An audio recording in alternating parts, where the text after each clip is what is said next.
Welcome and thank you for choosing freeconferencecall.com. If you are the please enter your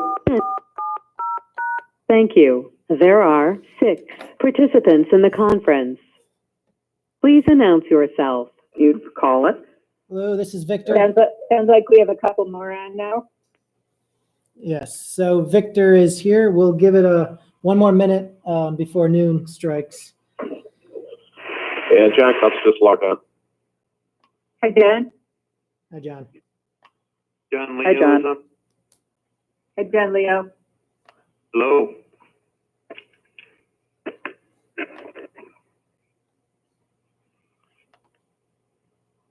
Dan Cups and John Leo, I had sent a little reference packet out this morning. Shall I pop it in the email to you real quick? That would be great. Ben Vealing. Yeah, thank you. I think I've got everybody's, let's see how I do. Otherwise, Victor probably could do it too.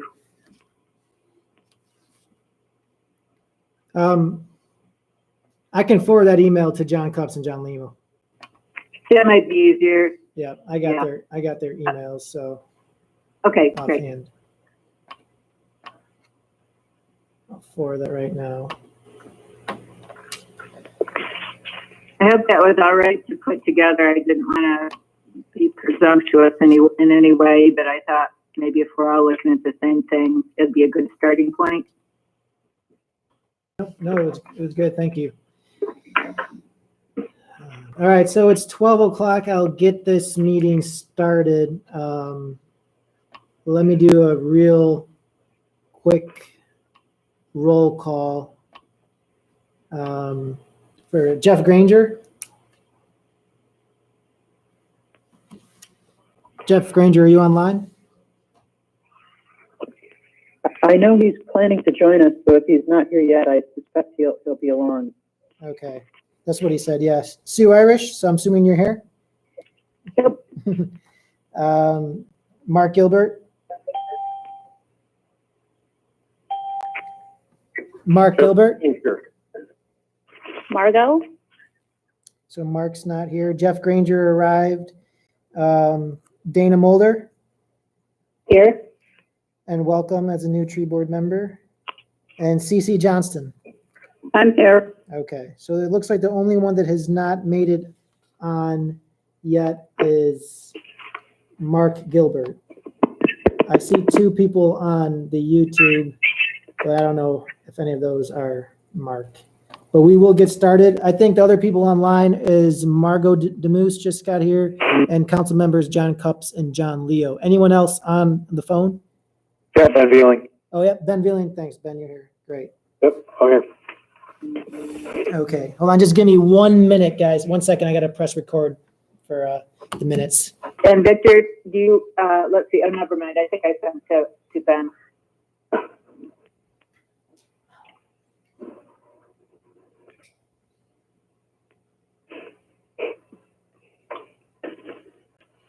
Victor, I'm not seeing the online.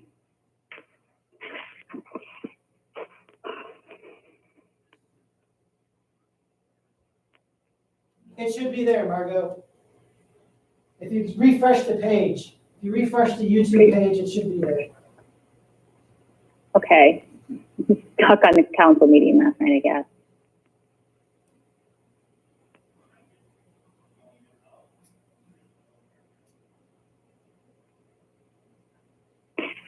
Okay, There it is. so we have Jeff Granger, Sue Stewart, Dana Mulder, and CC Johnston. Ben Vealing's here, Margot DeMoose, John Cups, John Leo, and Victor, city manager's here. All right, we will do the roll call. We'll get started now.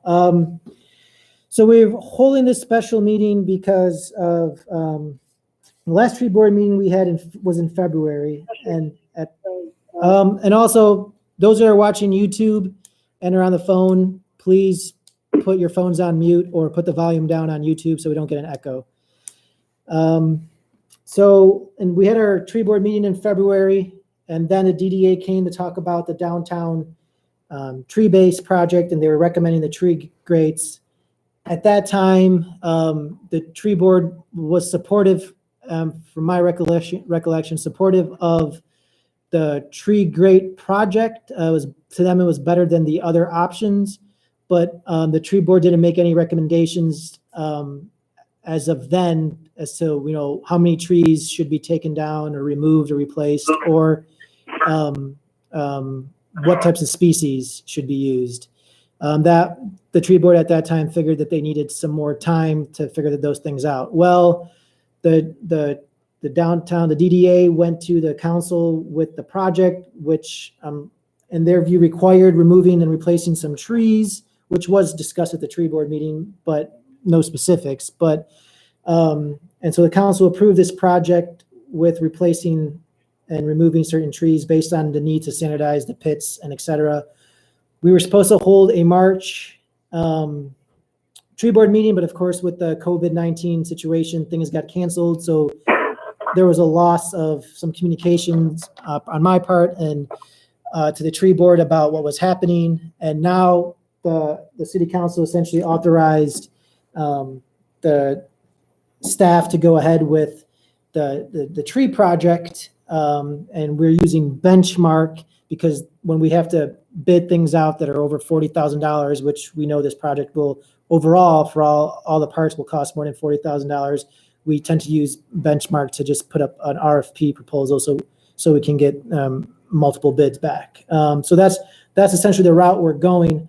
Throughout this conversation, some of the tree board members, I think in general, were not informed about that council meeting of the council decision on replacing X amount of trees. And so it came to kind of a sudden surprise that all of a sudden we were looking for, species right now so we can get an RFP out there.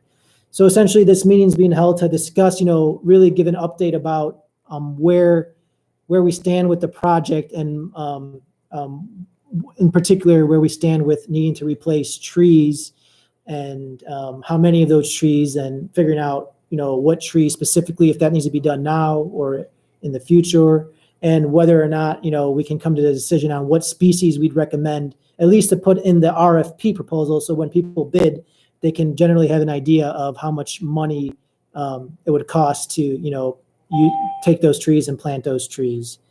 So I guess right now I'll hand it over to Margot, the DDA director, just so she can give an overview from the DDA staff perspective of what they're working on and the conversations they're having with Benchmark on how to get this going forward. So Margot, if you want to talk a little bit there. Hello, everyone. I just want to give you the update of what's been happening. Victor gave a good summary as to what happened after we all met, and then going to City Council. After City Council, we were given the directive to move forward to getting the bid with Benchmark. I've been working with Joe O'Neill, and things have been moving along really nicely. I have the most recent drawings identifying the trees. Basically, the plan is to remove the first flag of the sidewalk.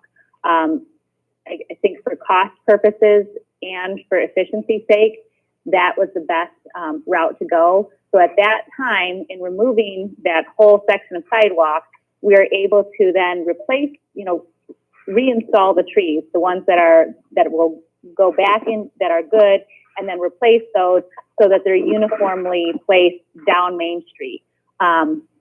So he and I have been working on that.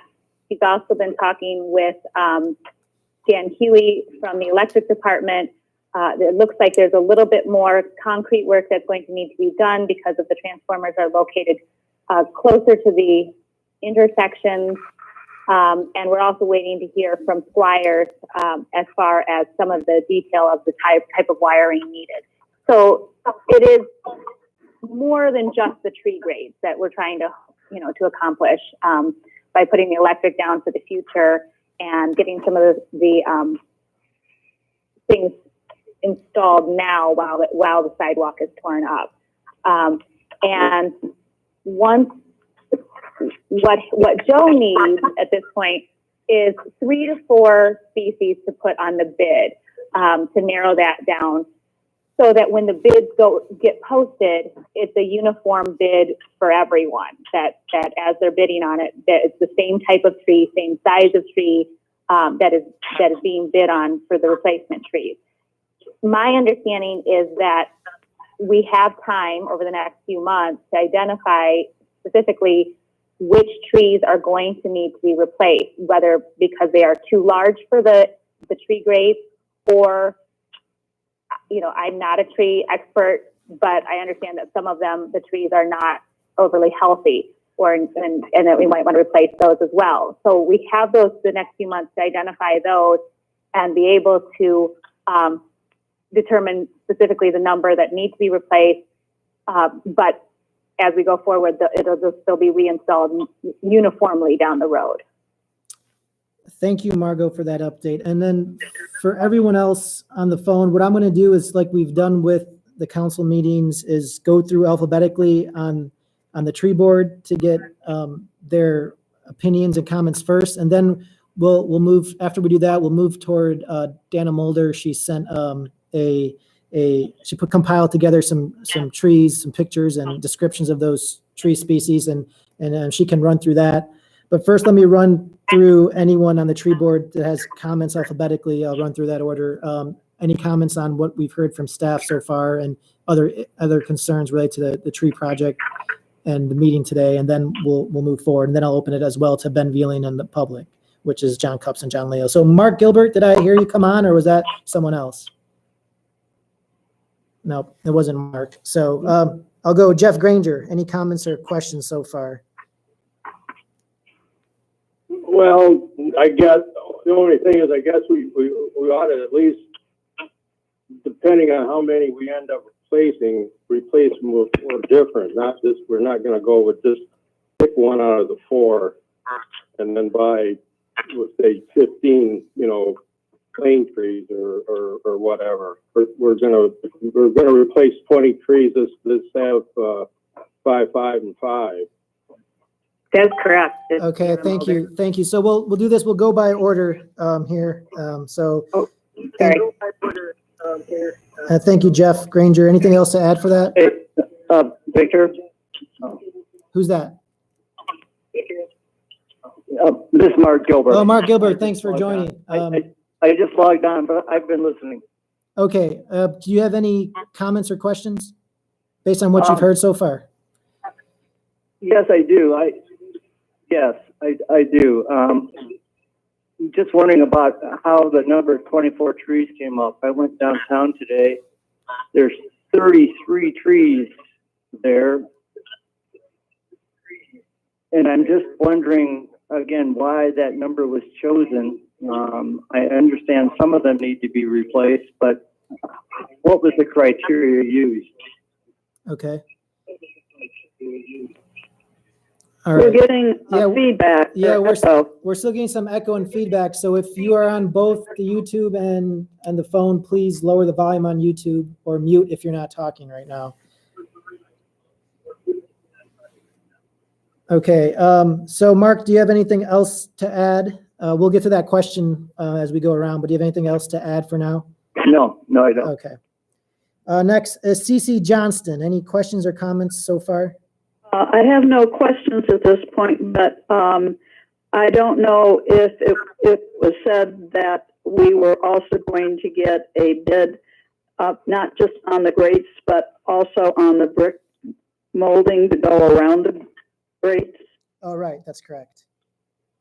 Victor, I can answer that unless you want me to wait. Yeah, we'll wait, Margot. We'll go through and then we'll wait. Yep.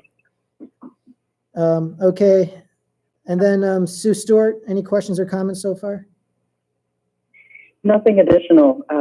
Both, I think Mark and Jeff have both raised the questions that I also have. So. Okay, thank you. Ben Vealing. No, I concur with the idea that diversity is really important for the city inventory. you know, we don't want to have, as best we can fight monocultures. I think that would be the best plan. And I think that's already been discussed. So I'm good for now. All right, Dana, it seems like I skipped you over. Sorry, because you're new on the list. If you have any comments or questions so far, Dana. Yes, just part of the uniformity thing too. Joe O'Neill has superimposed the parallel parking striping on the tree plan, so that's part of it too. So when you're getting out of the car and opening the car door, you're not going right into a tree.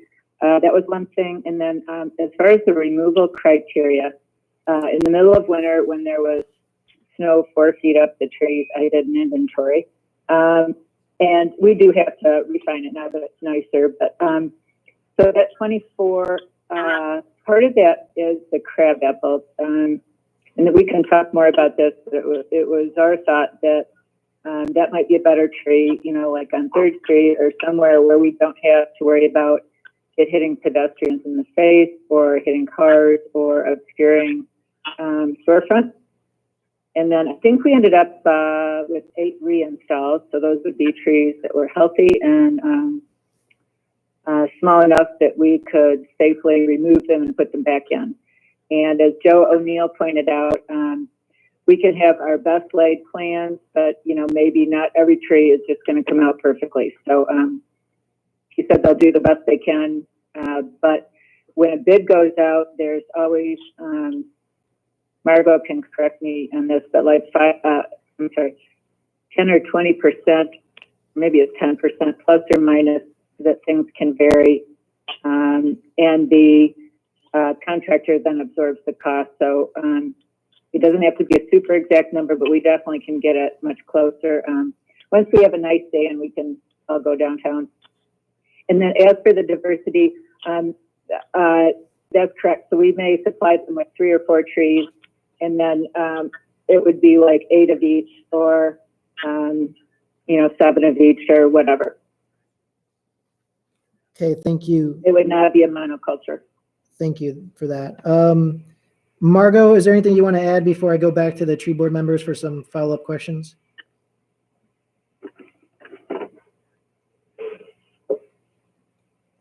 Sorry, yes, I had my phone muted, so sorry. So yes, to answer Cece's question, the bid will also include the brick detail.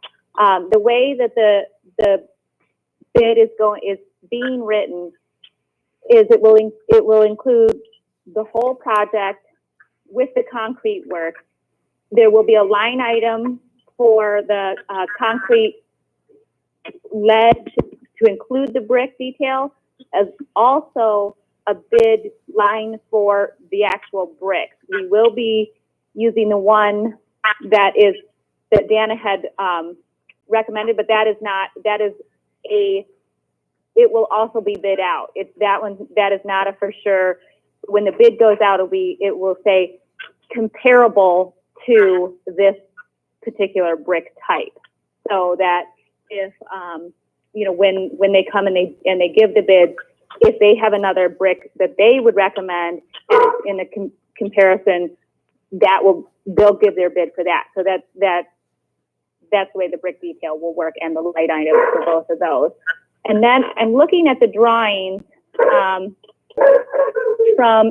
and one thing that Joe mentioned to me in an email was he said that our original drawings were based on 2011, and some of those trees have been replaced since then. So I don't know how that factors into the replacement of the trees too. If some of that data was just old data and we now have some new replaced trees, or if it's just all going to be done by site, and that might be different. We have, we have 10 between spring and Gardner. There are 19 trees between spring and Gardner that will be pulled out. Then between State and Spring, there are 6 and so another 13. And then west of State, there are another 6 trees in his spacing of the way he's pulling them out and what will need to be replaced and then put in. And I think that's the total amount. Who made the you. determination as to which tree should get pulled out and which should stay? I don't think that's been completely done. Dana went through the trees and she can answer that and kind of marked what ones she said were either too large for the grate or might have some treehouse questions. But that's something I think that you all as a tree board can definitely look at and determine the number and the trees that either need to be replaced or can be reinstalled. So Margot, if I get this clear, but does that decision need to be made before the bid goes out or not, or before the RFP goes out? I don't think it does. I think we need to have, obviously a minimum or a general idea, just so when the bids go to the landscaping companies, to the nurseries, that we have it, that they'll know, maybe per tree, but I don't know exactly how that works. With the tree board, I know you guys have a price that you usually work from, so maybe they're just able to come in and say $500 per tree to be replaced, and they'll be able to put it into the bid that way. I have a question. This is Mark. Thank you. Was Ben, our arborist, consulted at all on trees to be removed and changed? Ben? No, well, kind of. I spoke with Dana about replacement, but not on individual trees that come out. So I have given no condition ratings or made any assessments on the health or hazard of any of the trees that are in discussion. Okay, so it seems like that's still something that we need to work on there. Let me just go back down again. Mark, do you have any other questions for now?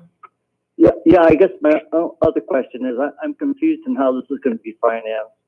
Is any of the money for the trees coming out of the $15,000 we got from the settlement from? No, this is going to be from general fund taxpayer dollars. It's not going to be from our $15,000. Okay, thank you. Yep. Jeff, any other additional questions or comments for now? I have a quick question. Is the DDA then paying for the grate and the stone kit moldings, or? No, Jeff. So the DDA did not have money for this project. The council last year said that they would be willing to pay for the downtown tree base improvements. And so the city council or the general taxpayers are essentially paying for everything as of this moment. The project as approved is being paid by the general fund dollars. So, and no DDA money into it. The DDA though, when the council kind of made that decision, they still asked the DDA to be involved in the planning and organizing the details of it, but they're not going to be funding it. Okay. CC Johnston, any other comments, questions for now? No, except for the fact when she said about the brick going around the grates. We're also getting a bid without brick, correct? Yes, it's going to be an Yes, that is optional. correct. It's going to be an Okay, just wanted to make sure. Yep. Dan, any other comments, questions from you before we go on to species selection?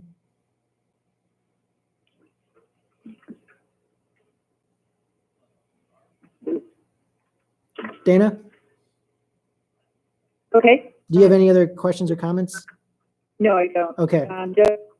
No, not until we talk about trees again. Okay. Maybe we just make a plan that, because we'll know more May 1st, that maybe it could be something where we could convene downtown to see the part with face mask with Ben.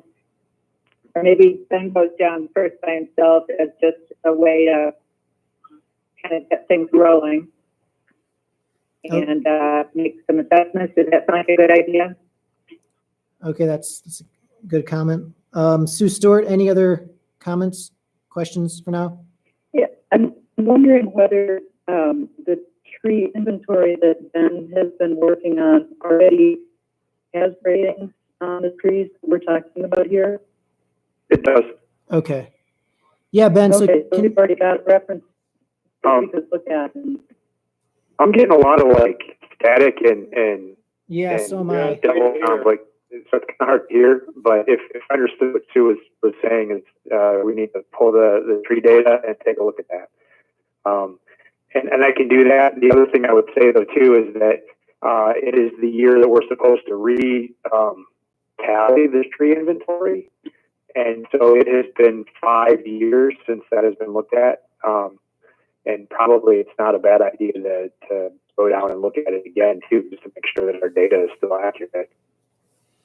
Okay, thanks, Ben. That would be probably helpful. And also, Ben, to answer Dana's question there about whether something that you'd be able or willing to do is go down there by yourself for some time the next couple of weeks to look at each specific tree down there and make any recommendations about them. Sure. I mean, I could certainly go and look at that. I would like to. One question that I would have though is, it would be nice. I have not seen, and maybe I missed this, are the drawings for the project, Okay. and also the specifications for what's supposed to happen with trees that are going to come out of the ground and then be put back in. Like, are we going to follow standard, or is that up to the individual contractor who is responsible for the survivability? There may be a question that we're throwing money after bad trying to save trees because we're treating them like Legos. Right. Pretty specific set of protocols to follow if they're going to come out of the ground and go back in. It may be cheaper to replace all the trees, make that as part of the budget instead of. Well, let me back off. I was thinking the same thing, Ben. Yeah, well, and it's like the dirty little secret in landscaping is that as long as I keep them wet, even if I cut all the roots, those trees are going to stay green until next year. So I can effectively kill them by pulling them out of the ground and putting them back in, but they won't look like they're dead for a couple of seasons. And so it may be a big waste of energy to pull them out, put them back in, and we pay as much as we would to have a new tree installed. Also, one thing that I've found in the past is that we've been absent in requiring some of the standard language in some of these requests, the proposals. I would like to make sure that we point out that the trees need to be installed to the national planning standards, and if they're not, then the contractor is responsible for correcting that before they're paid. For the same reason, which is that we're going to plant 30 trees, and in 5 years they're all going to die because they didn't get the burlap cut, or the iron baskets are still 100% intact. That seems to be a big waste of energy. Thank you, Ben. Margot, can you send any of that project information that you have regarding the plans and the drawings to Ben? And as well, can you maybe coordinate with Ben on him getting some of that information to Benchmark and vice versa there, so there can be better information exchange and collaboration there? I think that's really great, and I would appreciate it if Ben, if I can get that information to pass that on so that we can put that language into the bid. Again, not being a tree person, I don't know those standards, and so, but absolutely, I think they need to be included in the bid as we go forward. And as far as determining, I just kind of want to go back to determining the number.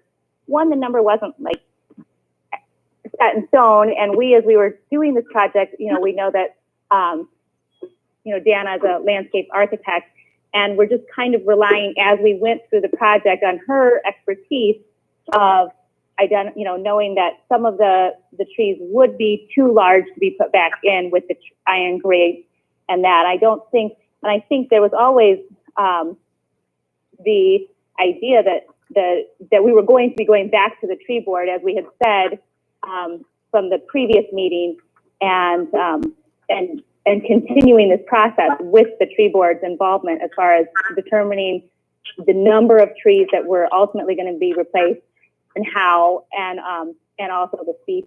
So, you know, I know that things kind of changed because of meetings being closed down, but I know that was at least our intention moving forward. Thank you, Margot. I'm going to just open it up really quickly before we go on here to the public, which I know we have John Cups in attendance and John Leo. So John Cups, do you have anything to add or any questions, comments? The biggest thing with the bidding with the brick, you're not going to want me or whoever to pick the brick out for you. You're going to want to pick 2 bricks that we can price compare. But you're going to want a hard paving brick, you know, like you picked out the one flavor there. You're not going to want the bidders to just pick choose because you're going to end up with cheap stuff going in there if it's not directly spelled out. So my recommendation would just be to take the one you have, take another one that's comparable to it, and then let us see what we can do pricing wise on getting the brick. Okay, thank you, John. For those that aren't speaking, can you please keep them muted because we're getting some feedback and some static. John Leo, you have any comments or questions? No, great discussion. No, this is exactly what we needed. Anyone else on the phone have any, that's from the public, if anyone's on the phone, have any questions?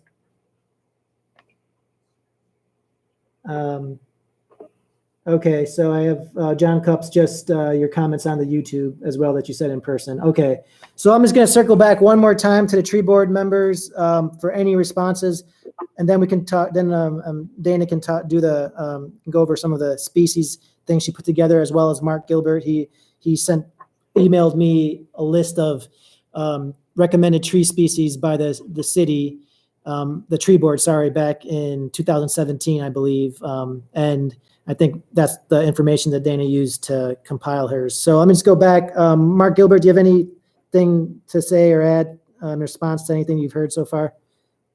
No, the only thing is when we're talking about diversity, the grants that I've written for trees, most of them want no more than 20% of one species planted. So as we determine the number that we're going to do, I hope we can keep that 20%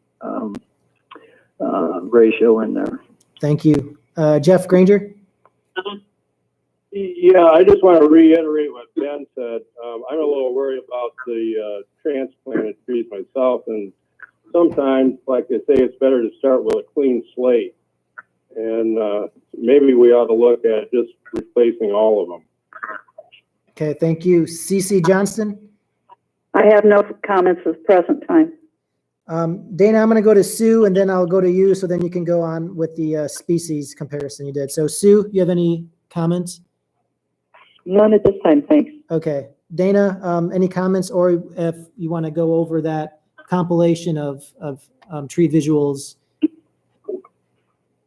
really quickly. Hey, Dana, did you take yourself off mute? I was trying to be careful there. Okay. Yes, just a few comments before we move on to the trees. Echoing what John said on the brick standards, I agree. I think we'd have to have one or maybe possibly 2 as a backup bricks that we want people to bid. We don't want people making their own choices because we're going to end up with a whole variety of things. And then also echoing what Ben said, is we absolutely have got to have planting standards. Often poor planting practices will be the reason a plant fails, as much as anything, including water. So one thing, when we do get to that part, Ben certainly is really knowledgeable about planting practices, but there's a few other additional things that we need to, that we want to be careful to specify, and that is the planting mix that goes as backfill, the fact that the root color of the tree needs to be lower than you might normally put it, so there's room for some mulch, and then the tree grade on top of that. So I don't know whether Ben and I put our heads together and get with Joe O'Neill sometime in the future on that. Okay. And then on the clean slate idea, I love that idea. I was just, when we were talking about, people seem to always want to save the investment and try and reuse projects. That's the trees. That's what, I get a lot in what I do. So trying to be prudent, but I'm with Ben. I really, I think we're going to have a lot of trees that aren't going to successfully come out nicely. It's going to be really hard to control how they take care of the trees. Are they going to burlap them? Who's going to water them? And then for a transplanted tree, typically there is no warranty. So I think I would be fully in the camp of let's just start fresh from scratch. That's what they did at the city of Holly that Andy Petter was telling us about. And he said 5 years later, all of those trees just look absolutely beautiful. And it's not like, oh, shoot, well, 10% of them aren't looking good because they were transplanted or whatever. So that would be my take on that. And then one more thing on that topic is Joe O'Neill said that even if we say we want 8 of the trees to be pulled out and put back in, he said that oftentimes a contractor will say, well, it's cheaper for me to just give you a new one. So we could either, I guess maybe we can decide on that today is, if it's not going to cost anymore, maybe we just get a nice diversity in there. 20% could be a little tough because with 35 trees, that would be there's 5 different trees. So it'd be 7 of each different tree. That might be a lot of different trees, but something like that anyway, I think is good. So maybe when we wrap up the meeting, we could have a vote or something and make a motion to say clean slate. I still don't know how all this works exactly, but. Dana, let me just right there interrupt you. So the tree board can definitely recommend that to the city council. However, in a weird way, the city council kind of already approved the general budget for the project. So what essentially the tree board, if they say clean slate, then we'd have to figure the DDA, the benchmark and the staff here would have to figure out, how much more money is that going to add to the project, plus with how much more potentially the brick option could add. And we're talking about increasing the price there. So the tree board can decide to recommend to go that way.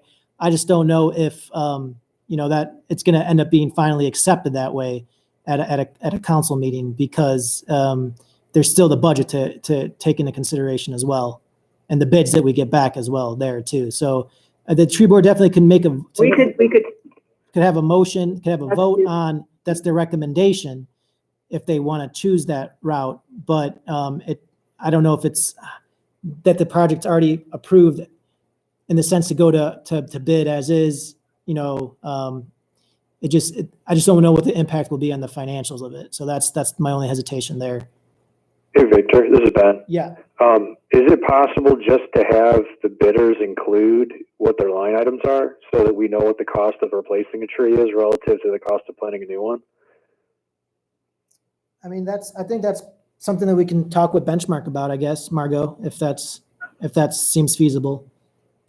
That way we can shop the most appropriate solution to the problem instead of,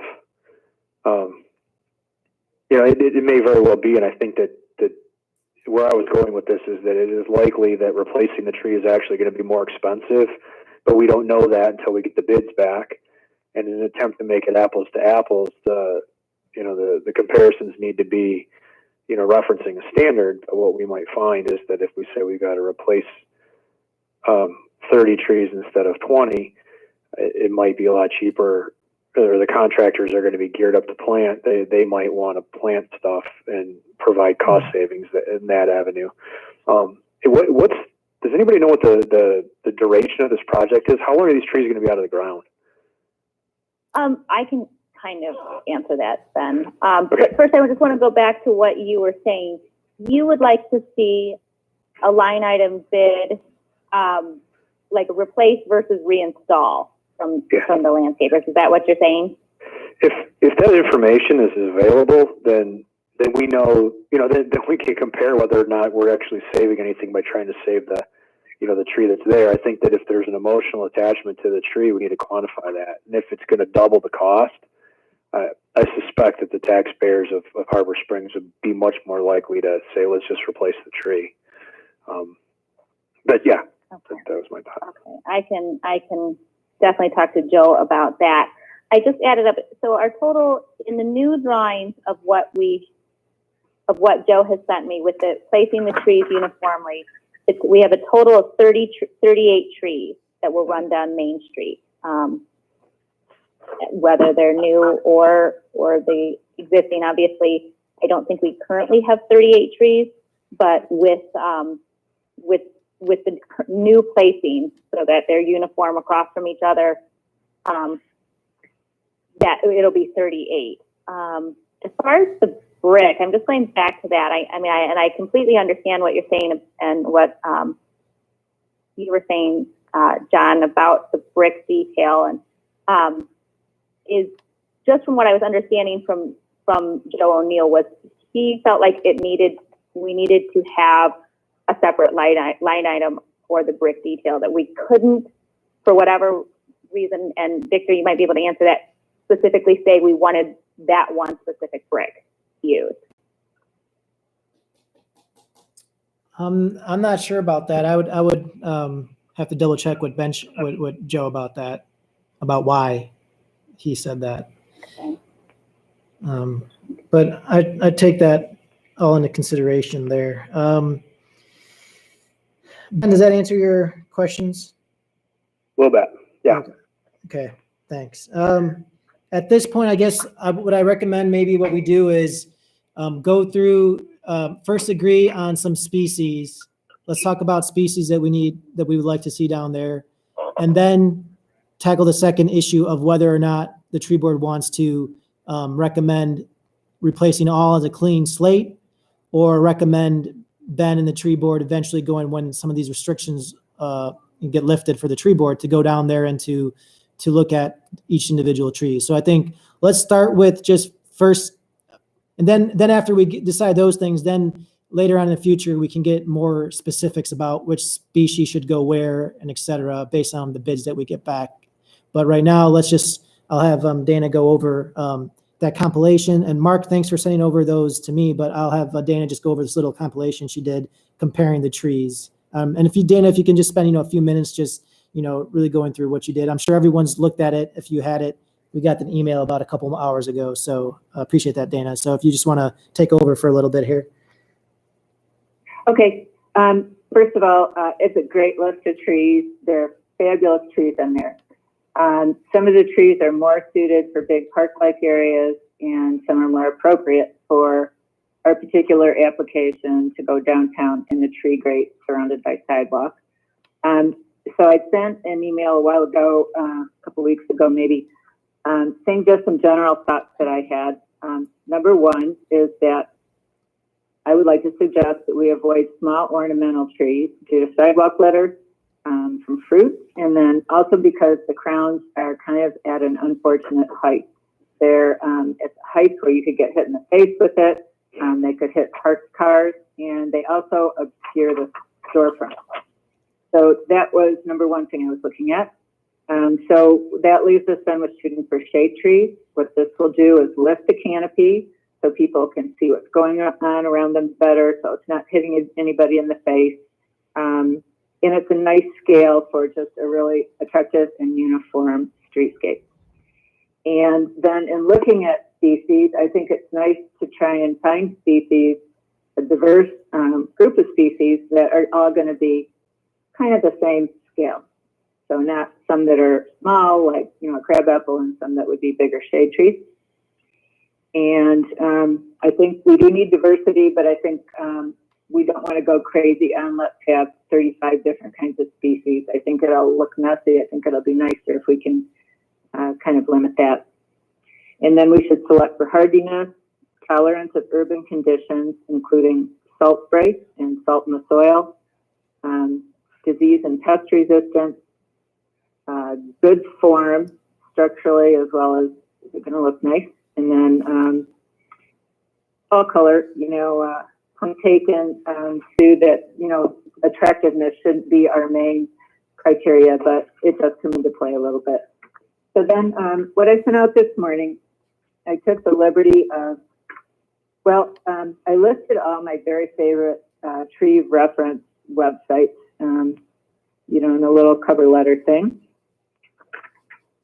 Hey, Dana, Ben Vealing, real quick question. Do you have any references that are located north of the 45th parallel? These references don't strictly deal with trees that are in their own area. For example, one of the best websites is the Missouri Botanical Garden website.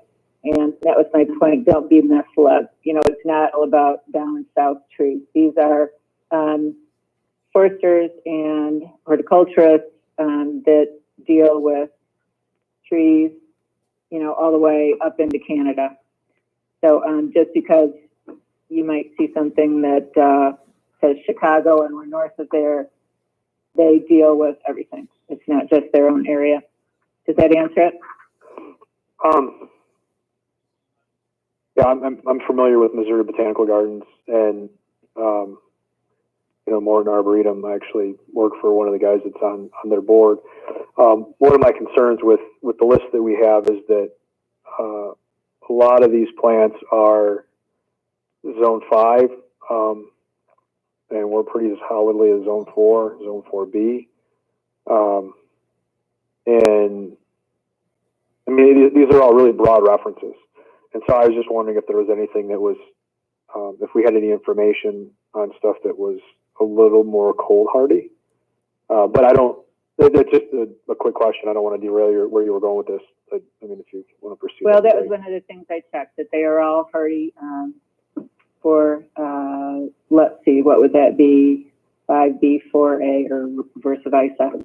Mm-hmm. So I think everything on here you will find would be suited to Harp Springs. And we can, as we go through, we can say, oh, well, I'm not so sure about that. Okay. So going on with section 1, so I thought it'd be easier if we could just right off the bat eliminate some things that I think would cause problems on Main Street. So some of them have to do with the fruit. Like, for example, the Buckeye has this thorny thing with the chestnut inside of it, and it also has really large flower structures. Those are things that are going to end up on the sidewalk.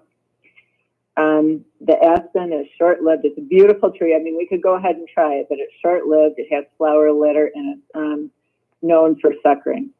There are aspen single plants that cover 800 acres just from suckering.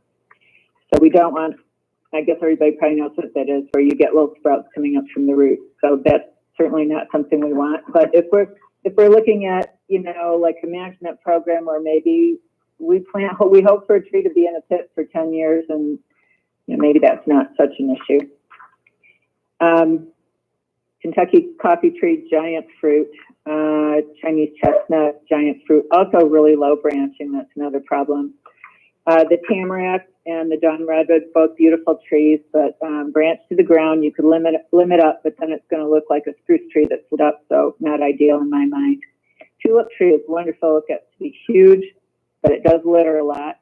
Beautiful flowers that end up on the sidewalk, as well as the fruit.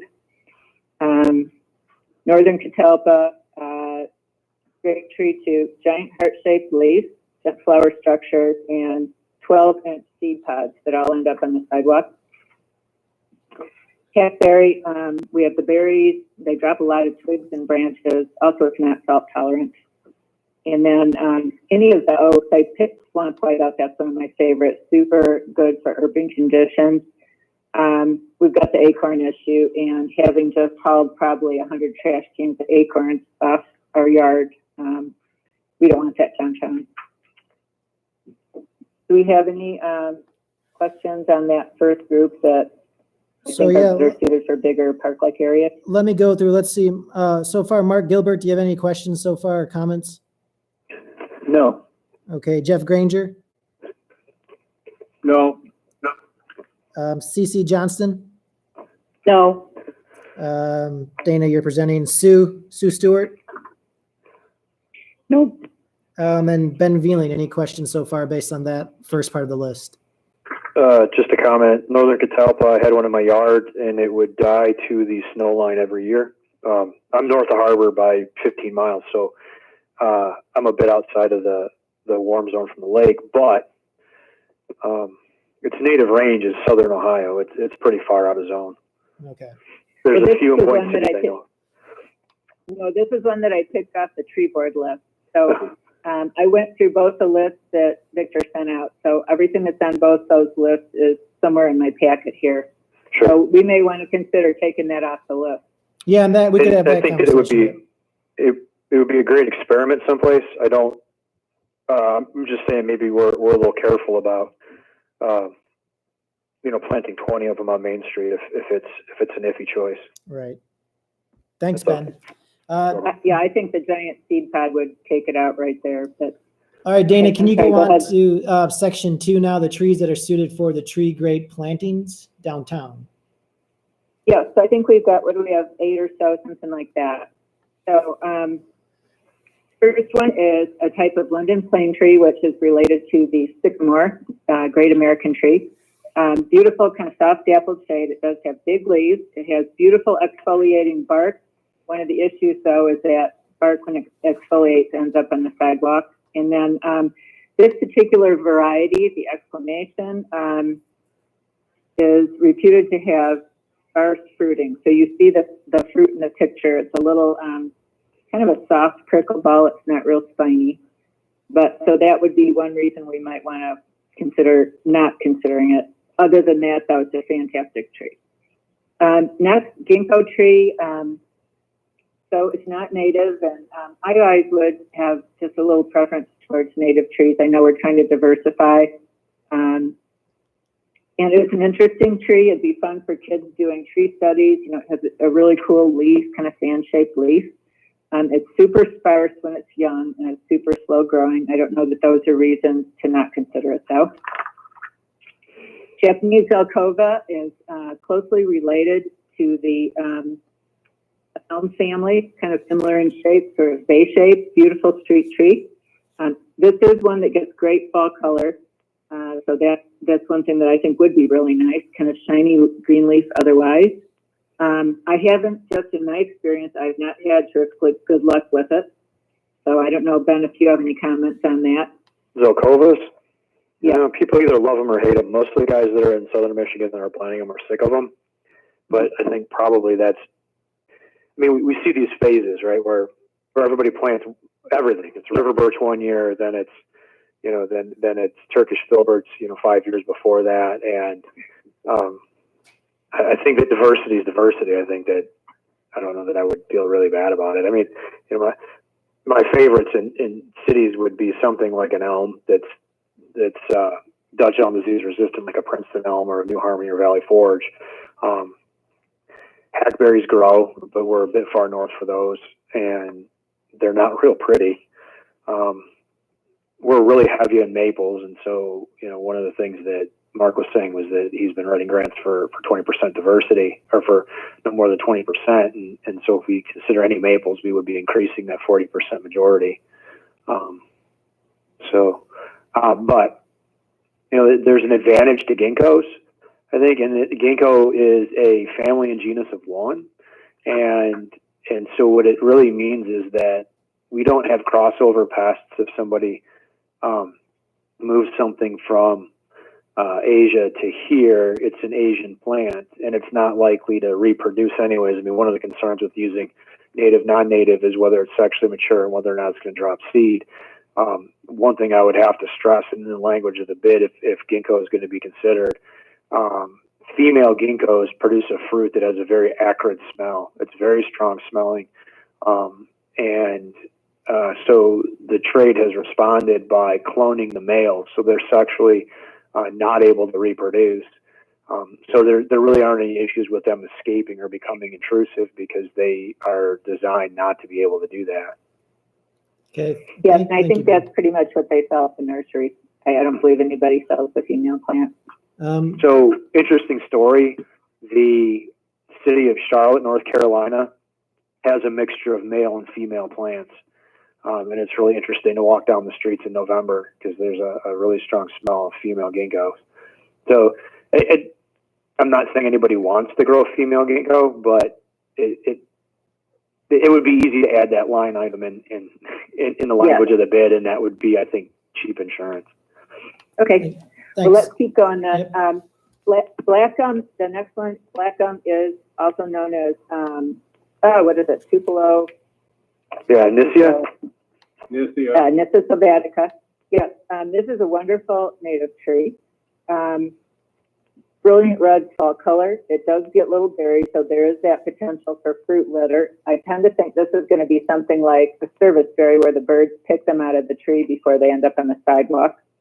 It is low branching, but I think that could be managed. It is a big shade tree eventually, so that could be managed by raising the crown, limbing it up. Next, green Spire Linden.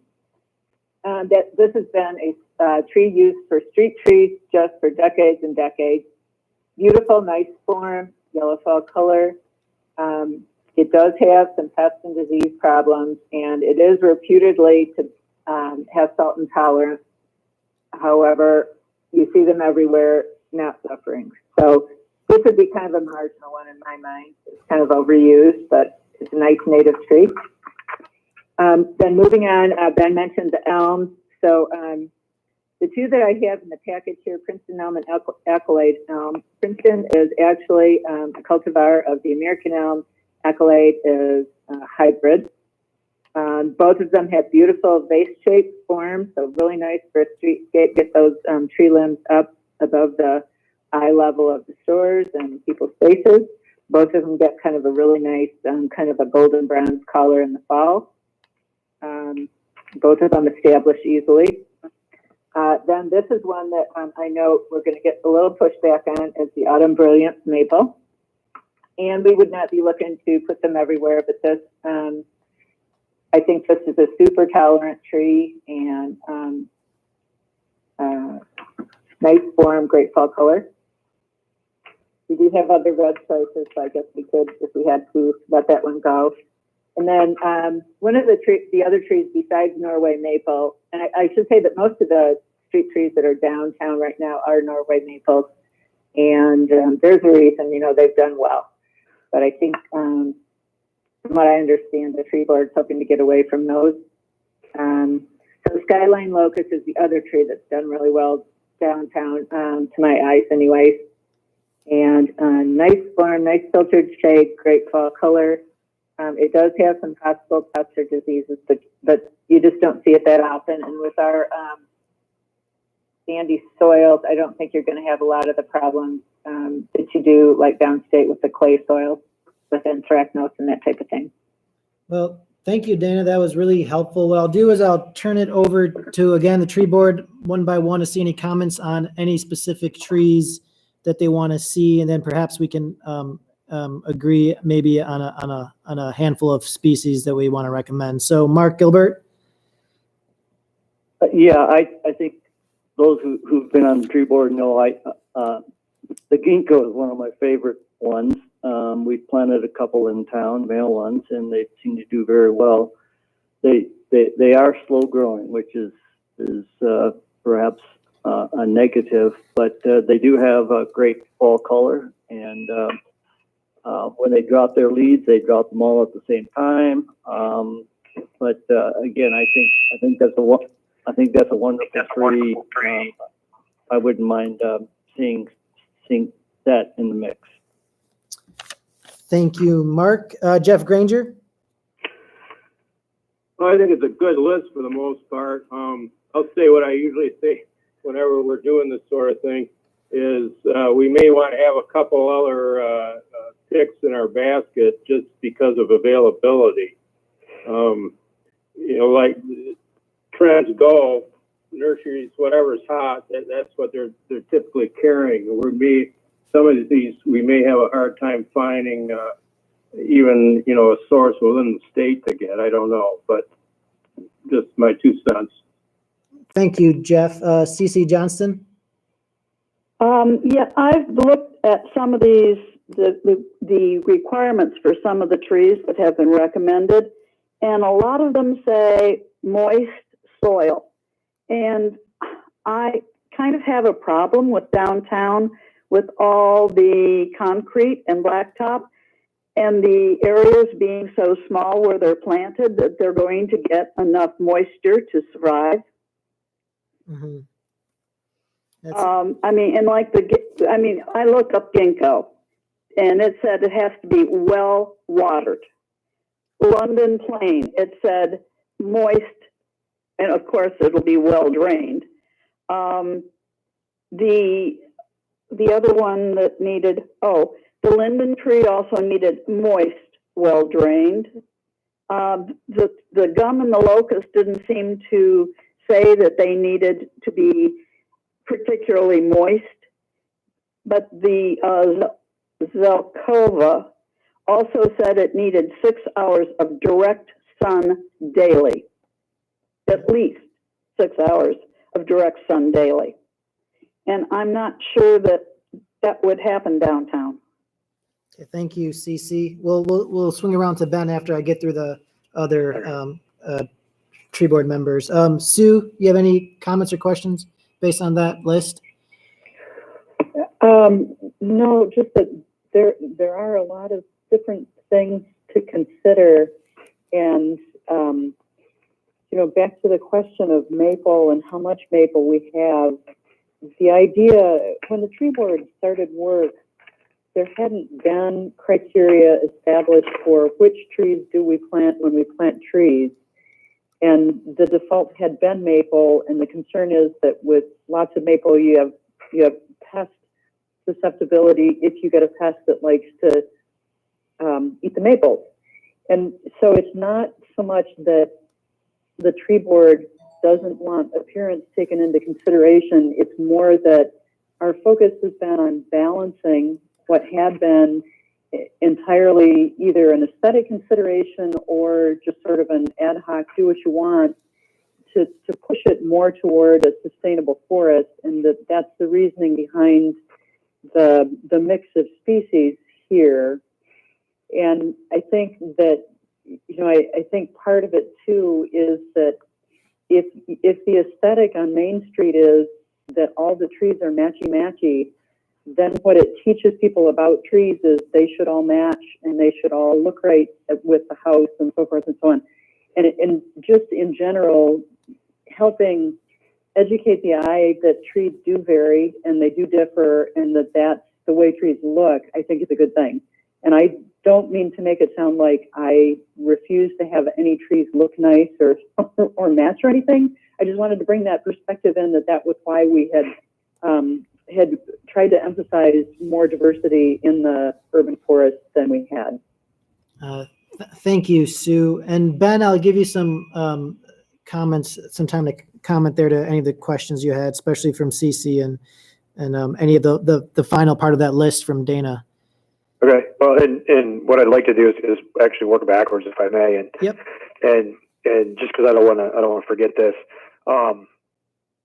Yeah, I mean, actually, Dana and I did have a conversation about diversity, and so that is part of the thought. And what Sue is saying is right on the money. I mean, we've got Asian longhorn beetle, which is not in Michigan yet, but is in places like Baltimore and New York. It's been found, I think, in different outliers in Ohio where it's been dealt with. It would certainly survive in northern Michigan, and its preferred food would be things like maples, especially softwooded maples. But it's not limited to that. That's the other problem, is that it would also feed on things like lindens. And, so a lot of these trees actually would fit that criteria.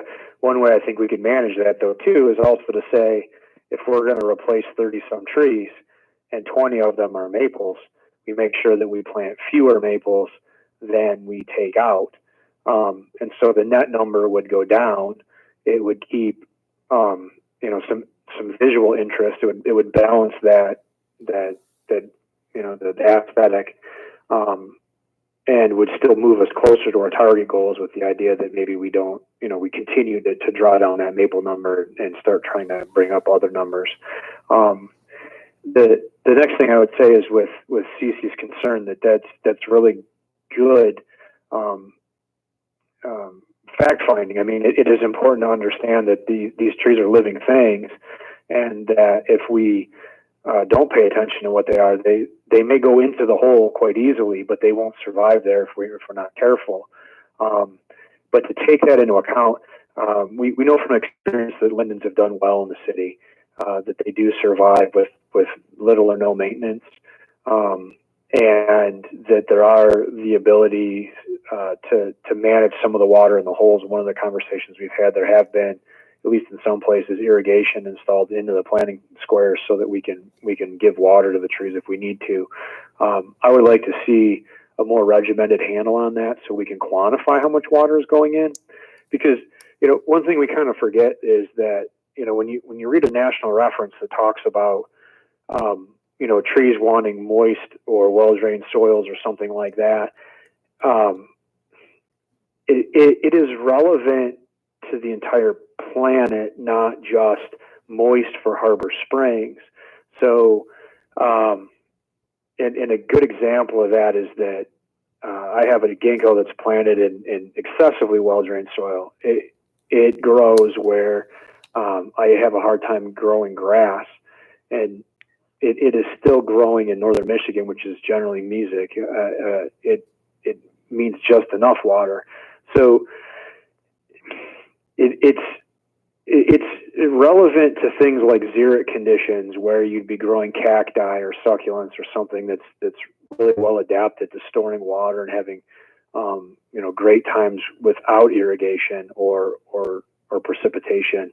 I think we can manage those inputs as far as water is concerned quite well, and I think that it is important too to understand that yes, the need for having exposed soil is really important. I think that's one reason why the grates are a good option instead of using other things at the base of the trees, is because then you have more exposed soil and or a way for water to fall into that hole.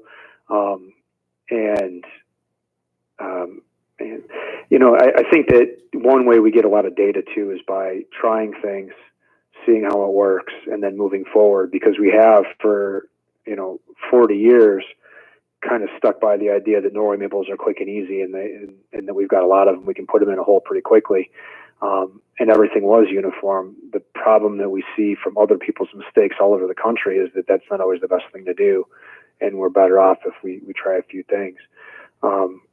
Some species like Nyssa, they really do like a bit of water, and so that's a really good question to ask, is whether or not we can make sure that we can change the water availability in the planting sites depending on what plant is put there, and if we can continually quantify that. So, but that can be worked out in the conversations with construction and in the bidding language, not necessarily something that we have to worry about right this second. That's what I got. Thank you, Ben. I'm gonna just put something out there. So on Dana's section 2, the suitable trees, there's 9 species listed. We got some not overlap, but some closely related, like there's 2 different types of elms, etc.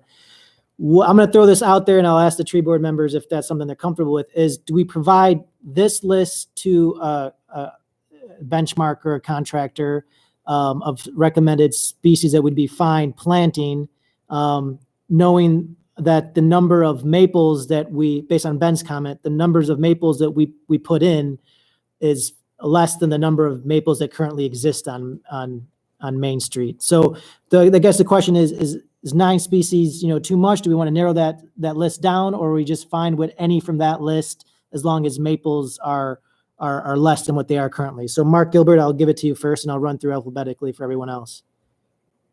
In some ways, I think 9 species is maybe a little too much in that, in terms of people sort of wanting uniformity, but I do think we need a variety of trees. And again, I'm the 20% is not etched in stone. I just hope that of the varieties we picked, that we stick pretty close to that. Thank you, Mark. Jeff? I think it's a good idea, just because you've got more for the nurseries to pick from. They may carry 4 or 5 of those trees, but not 9. But if they can get that many, have a bigger list to choose from, we probably can get more bids. Yeah. And we just put a stipulation in that no more than 20% of the same tree or something to that effect. Okay, thank you, Jeff. Cece, anything to add, or your thoughts on that? Yes, I think that's okay, except I'm also not too much in favor of a tamarack. I don't think they're that attractive, but that's just my opinion. Okay, Dana?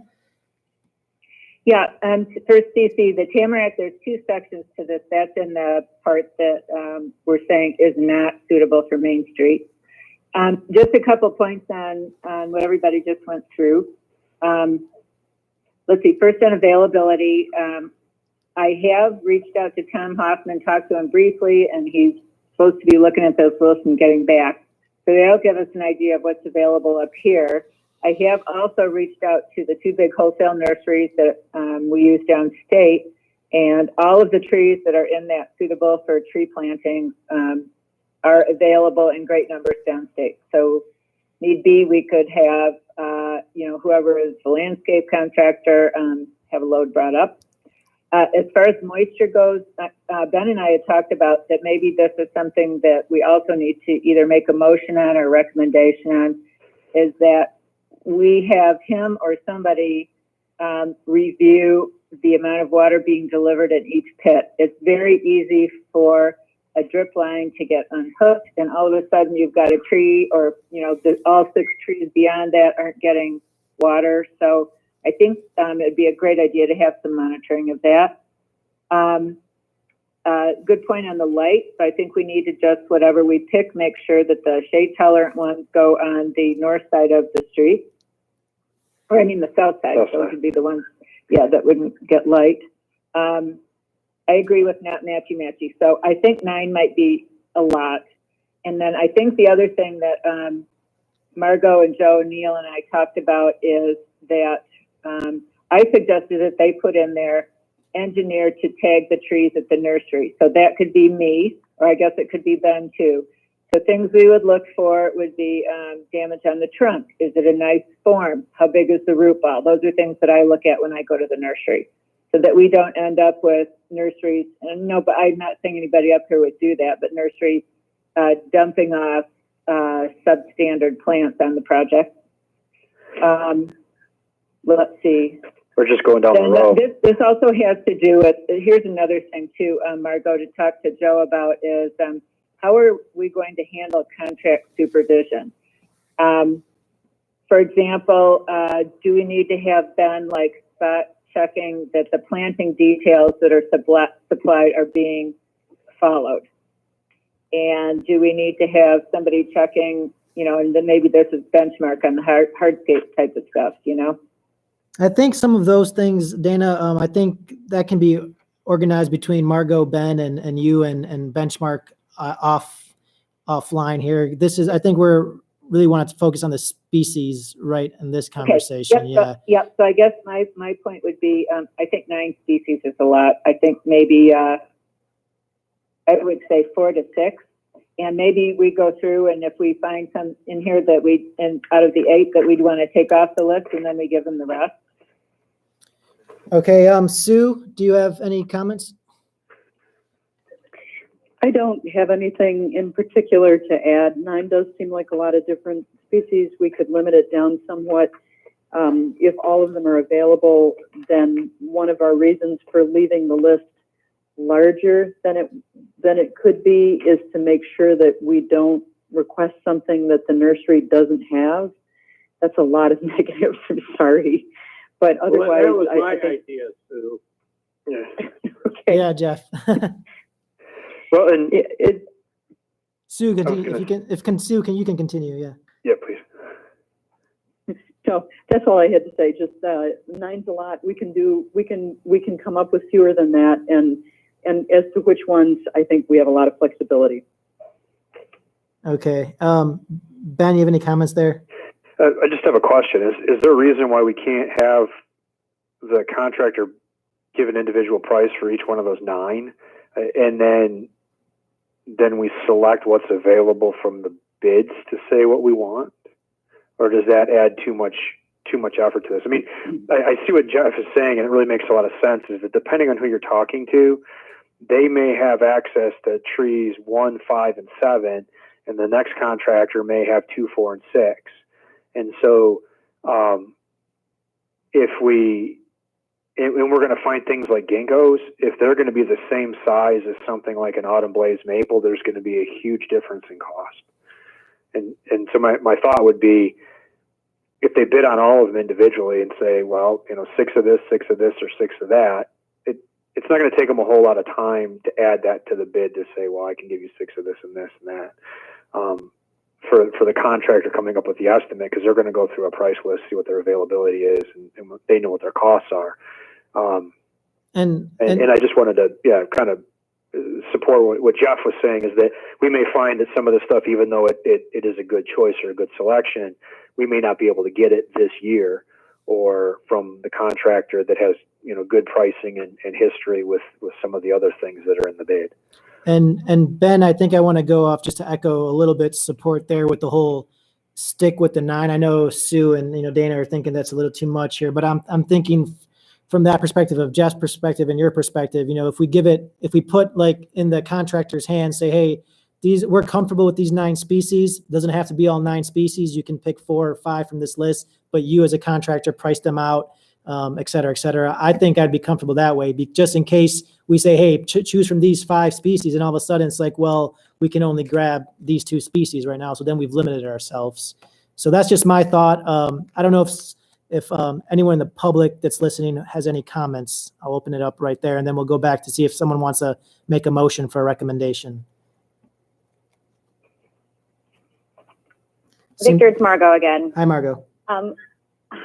I think that's fine, and I can definitely go to Joe with a larger list of species that are identified, and saying we would be comfortable with any on this list, and asking for a price. I think what I was understanding was that our price is going to be based on size. I think it was, and Dana, correct me if I'm wrong, it was like 2.5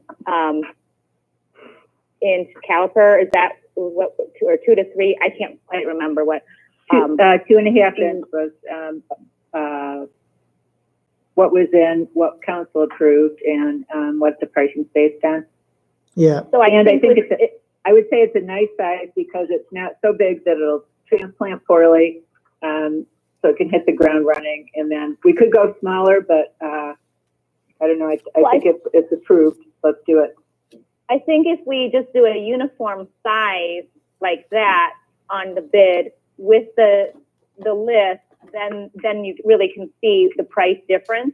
We'll be able to see, if the ginkgo at 2.5 inches is quite a bit more expensive from something else, then, that would be, evident, as opposed to somebody saying, okay, I've got 1.5 inches versus a 4 inch, or a 3 inch. So I think that would be fine to include it that way in the bid. Okay. Thank you, Margot. Anyone else on the phone have any questions from the public? Sorry. Nope. Okay. So does someone want to make a motion on tree board as a recommendation going forward for what staff should do here? Well, I'll give it a try. Let's make a motion that we provide these trees to Joe O'Neill, and that we would like have the contractors choose from them, but to provide individual pricing in case, for example, the ginkgo is twice as much, but we want to go with it anyway. There's a motion on the table. Is there a second? I'll second it. Is that Jeff? Yeah. Okay. There's a motion and a second. Is there any discussion on that motion? Shall we tell them that the goal, though, would be to end up with 6 different varieties, or 5? Yeah, I think we ought to put that in there. Okay. So there's a motion on the table, and then a second. The motion is to give this list of 9 to to the benchmark to put in the RFP. Contractors will select, which species and how many and their pricing for it. But we will recommend that, they should have 5 or 6 species. So there's a motion and a second on the table. I'll just do a roll call. Jeff Granger. Yes. Sue Irish. Yeah. Okay. Mark Gilbert. Yes. Dana Mulder. Yes. And CC Johnston. Yes. Okay, so Margot, since you're the staff working with Benchmark, I'll let you kind of convey that to Benchmark, if you don't mind. Great, Um, absolutely. And then the second, I guess we can handle this one a little more quickly, hopefully. But the second really question on the table was whether we want to just replace all the trees at once, or do we want to wait to get some kind of, for Ben to go out there to do some little investigating before we do that. So I'll just open that discussion really quickly here. Mark Gilbert. I'm not opposed to replacing all of them at one time. I would hope that we might attempt to transplant some of those that are smaller caliber elsewhere in the city. Okay, thank you, Mark. Jeff Granger. Echo what Mark says. There's probably some trees that we could find some spot that isn't right out in the middle of the public in case they do die, that we could move some of the others, but yes, to replace them all. Okay, thank you. CC Johnston. I'm in favor of replacing all of them. Thank you. Dana Mulder. Yes, I'm in favor. And last but not least, Sue Stewart.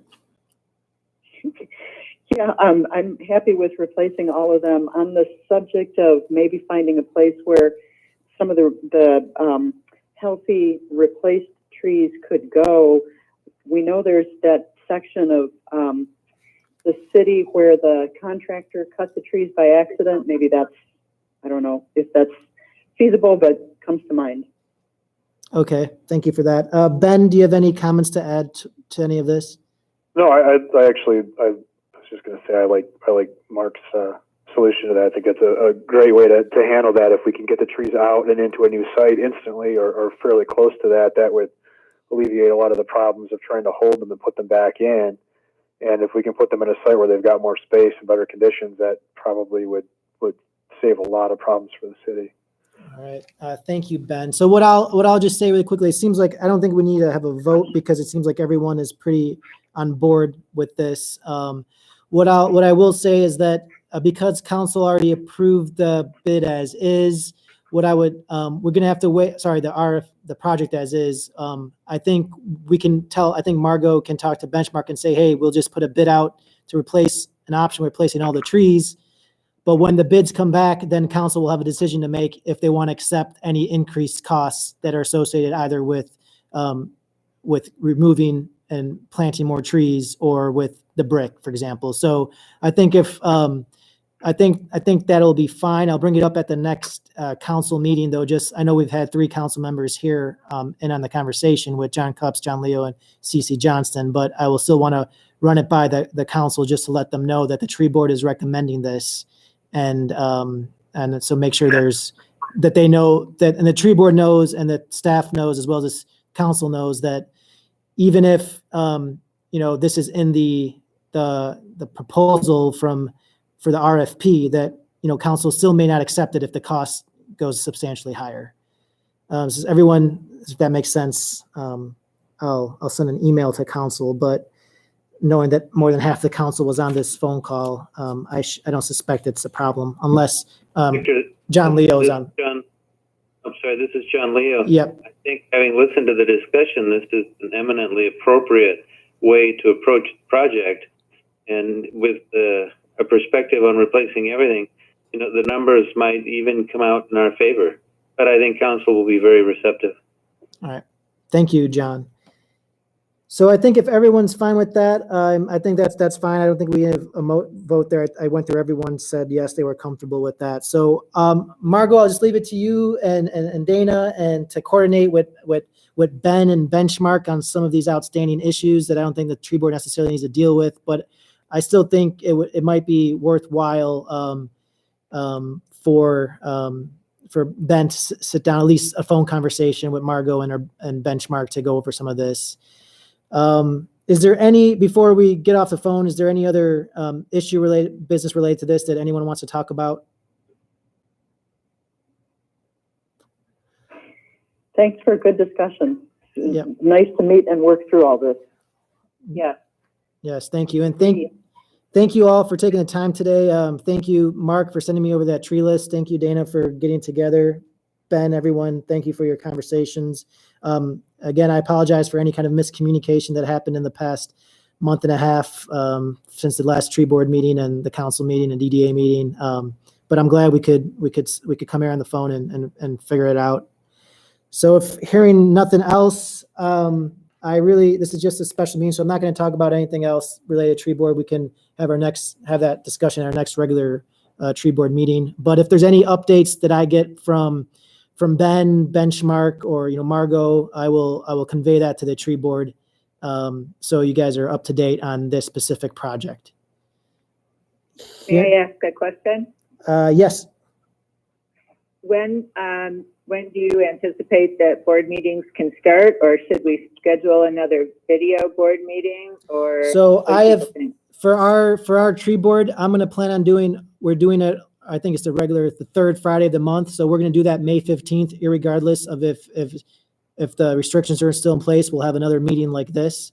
But yeah, so for May, all regular scheduled meetings will start up again, but they'll be through video and telephone conference. Sounds good. And then if Thank you, we Victor. have ideas to talk about, then we submit them to you, Victor, or I would. do we have a chairman? No, so this is things that we were all going to talk about later on the year about getting bylaws for the tree board and setting up a positions on the tree board. That we just haven't got to that yet. So there is really no chair of the tree board. It's right now an advisory board to the city manager is technically its function, but we're kind of expanding that, their roles as we go on to be more of a, little more official. But no, to answer your question, basically, no, we don't have a chair. So I would direct any questions, comments to me, and I can spread that along to the tree board if necessary. Sounds good. All right. Anyone else have Thank you, anything else? Yep. All right. Thank you, Victor, for Thank you. Good arranging this. meeting. Appreciate it. Everybody Thank you stay all healthy. very much. Yep. Stay healthy, everyone. Take care. Thanks, guys. You too. Thanks. Bye-bye. Take care. Right. Bye. Bye.